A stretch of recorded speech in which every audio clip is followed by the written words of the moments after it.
Students, आज मेरा टाली का 5th क्लास है। देखिए, ओनर और प्रोप्रिएटर कौन है जानते हैं।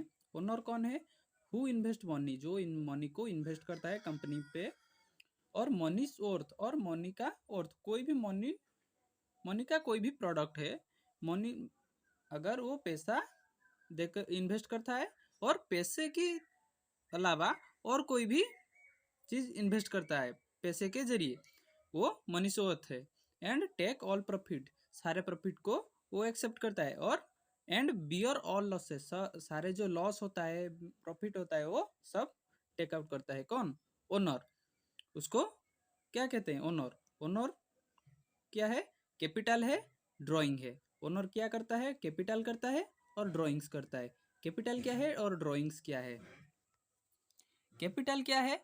When the owner invest money at the start of business is called capital। जब बिजनेस स्टार्ट होता है कंपनी पर, सो ओनर मनी इन्वेस्ट करता है, उसको कैपिटल कहा जाता है। ड्राइंग क्या है?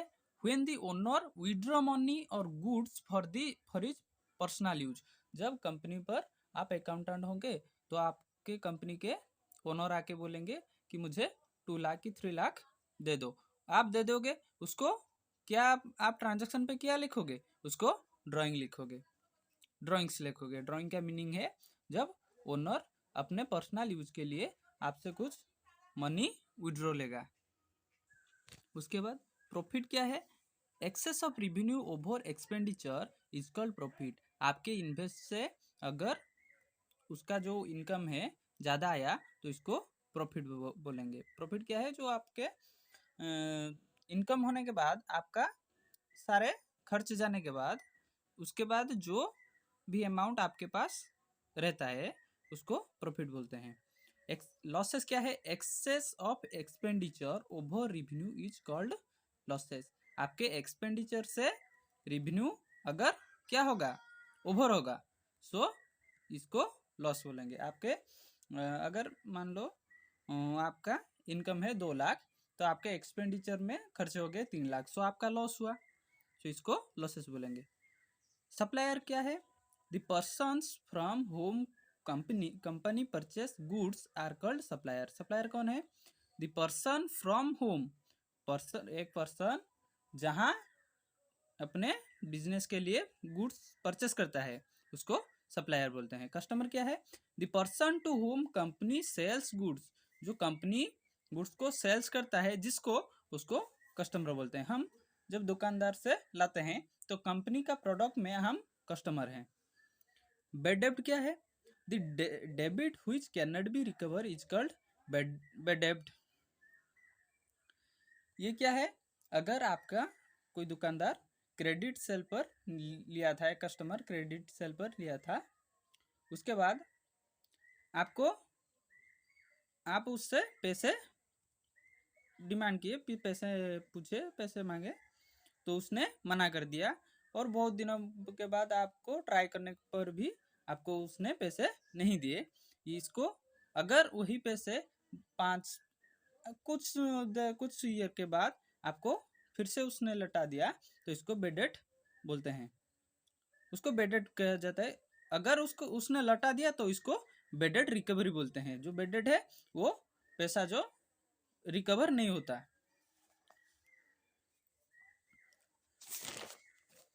उसके बाद देखिए, एसेट क्या है? The value of things by the use which the company gets benefit are called asset. Company पर जो भी प्रोडक्ट को यूज करके कंपनी बेनिफिट पाता है उसको कंपनी का एसेट बोलते हैं, जो संपत्ति कहते हैं उसको। Asset is of 2 types, like fixed asset, current asset. Fixed asset क्या है और करंट एसेट क्या है? फिक्स्ड एसेट है जो फिक्स होकर रहता है कंपनी में। कोई भी मशीनरी है, कोई भी हमारा जो कोई भी फिक्स्ड पोजीशन पर है, सो इसको फिक्स्ड एसेट कहते हैं। जैसे हमारा देखिए कैश, लैंड, ये सब फिक्स्ड एसेट है। करंट एसेट क्या है? करंट एसेट है कैश, वो आएगा फिर चला जाएगा, वो नहीं रहता। Building fixed asset, machinery fixed asset, furniture, stationery, ये सब फिक्स्ड एसेट है, फिक्स्ड एसेट है। डिलीवरी वैन है, गुड्स, बाइक, गुडविल, ये सब क्या है? उसका एसेट है। फिक्स्ड एसेट जो भी फिक्स्ड टाइम के लिए रहता है, और करंट एसेट जो आता जाता रहता है। उसके बाद लायबिलिटी। लायबिलिटी क्या है? When the owner borrow from the outsider is called liability. When the owner borrow from the outsider is called liability. जो ओनर कभी उसके पैसे जरूरत हुए तो जब कहाँ से आउटसाइडर से कुछ पैसे लाता है उसको लायबिलिटी बोलते हैं। Liability is of two types. Liability two types है, फिक्स्ड लायबिलिटी है, करंट लायबिलिटी है। फिक्स्ड लायबिलिटी क्या है? अगर वो लायबिलिटी फिक्स्ड समय के लिए आता है तो वो फिक्स्ड लायबिलिटी है। करंट लायबिलिटी क्या है? जब करंट लायबिलिटी आता है और जो लायबिलिटी लाने के बाद वो कुछ समय के बाद दे दिया जाता है, उसको करंट लायबिलिटी कहते हैं। लायबिलिटी क्या क्या है देखिए, बैंक लोन है, मॉर्गेज है, अनपेड बिल है, अकाउंट पेबल है, ये सब लायबिलिटी है। इसमें फिक्स्ड लायबिलिटी कुछ है, करंट लायबिलिटी भी कुछ है। ट्रांजैक्शन। ट्रांजैक्शन क्या है? The day to day works of a company are called transaction. आप जब हमारे घर में कुछ काम करते हैं तो उसको वर्क किया कहा जाता है। बट कोई कंपनी पर भी जो वर्क किया जाता है, जो काम किया जाता है, उसको ट्रांजैक्शन किया जाता है। जैसे आपने कुछ पैसे किसी को भेजे, सो इसमें लिखा जाता है कि transaction, you transaction is complete. जब एटीएम पर उठाते हो पैसे, ये सब कंपनी का काम है। सो ये ऑनलाइन पर जो वर्क होता है उसको ट्रांजैक्शन कहा जाता है। जैसे देखिए, company paid salary, company purchase goods, ये सब क्या है? उसका ट्रांजैक्शन है। Company sells goods, company paid wages, ऐसे। इवेंट्स क्या है? The day to day affairs of a company are called events.